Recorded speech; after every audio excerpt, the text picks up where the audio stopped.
ദൈവമേ, അങ്ങേ പ്രിയപുത്രനായ യേശുമിശിഹ മനുഷ്യരക്ഷയ്ക്ക് വേണ്ടി സഹിച്ച പീഡാനുഭവങ്ങളെയും മരണത്തെയും കുറിച്ച് ധ്യാനിക്കുവാൻ ഞങ്ങൾ ഒരുങ്ങുന്നു.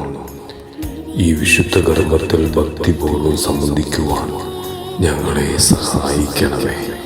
ഞങ്ങളുടെ പാപങ്ങളെക്കുറിച്ച് ഞങ്ങൾ പശ്ചാത്താപിക്കുന്നു. അങ്ങേ സ്നേഹത്തിനെതിരായി ഞങ്ങൾ ചെയ്ത തെറ്റുകളെ ഓർത്ത് ഞങ്ങൾ ദുഃഖിക്കുന്നു. ഈ കുരിശിൻ്റെ വഴിയിലൂടെ കുരിശുകളെ സന്തോഷത്തോടെ ഏറ്റുവാങ്ങുവാനും ഈശോയുടെ പാത പിന്തുടരുവാനും ഞങ്ങൾക്ക് കൃപ നൽകണമേ. നിത്യനായ ദൈവമേ, ഞങ്ങൾ അങ്ങേ ആരാധിക്കുന്നു. പാപികളായ മനുഷ്യർക്കു വേണ്ടി ജീവൻ ബലികഴിക്കുവാൻ തിരുമനസ്സായ കർത്താവേ, ഞങ്ങൾ അങ്ങേക്ക് നന്ദി പറയുന്നു. അങ്ങ് ഞങ്ങളെ സ്നേഹിച്ചു, അവസാനം വരെ സ്നേഹിച്ചു. സ്നേഹത്തിന് വേണ്ടി ജീവൻ ബലികഴിക്കുന്നതിനേക്കാൾ വലിയ സ്നേഹമില്ലെന്ന് അങ്ങ് അരുളി ചെയ്തിട്ടുണ്ടല്ലോ.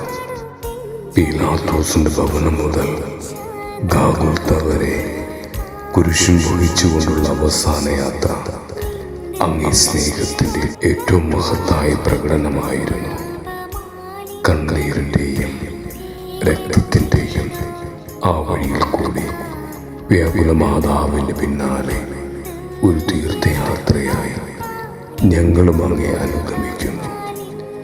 സ്വർഗത്തിലേക്കുള്ള വഴി ഞെരുക്കമുള്ളതും വാതിലിടുങ്ങിയതുമാണെന്ന് ഞങ്ങളെ അറിയിച്ച കർത്താവേ, ജീവിതത്തിൻ്റെ ഓരോ ദിവസവും ഞങ്ങൾക്കുണ്ടാകുന്ന വേദനകളും കുരിശുകളും സന്തോഷത്തോടെ സഹിച്ചുകൊണ്ട് ആ ഇടുങ്ങിയ വഴിയിൽ കൂടി സഞ്ചരിക്കുവാൻ ഞങ്ങളെ സഹായിക്കണമേ.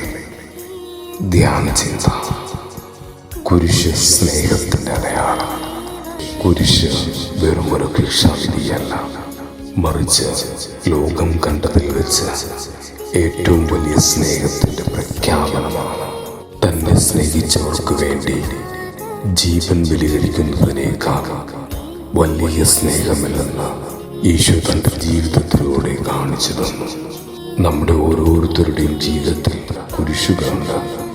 അത് രോഗമാകാം, സാമ്പത്തിക തകർച്ചയാകാം, അല്ലെങ്കിൽ ഒറ്റപ്പെടലാകാം. എന്നാൽ ഈ കുരിശുകൾ നാം ഒറ്റയ്ക്കല്ല ചുമക്കുന്നത്. നമ്മോടൊപ്പം ഈശോയുണ്ട്. നമ്മുടെ വഴികളിൽ താങ്ങാവാനും സങ്കടങ്ങളിൽ ആശ്വസിപ്പിക്കുവാനും അവിടുന്ന് കൂടെയുണ്ട്. കുരിശില്ലാതെ ഉദ്ധാനമില്ലെന്ന് ഓർക്കുക.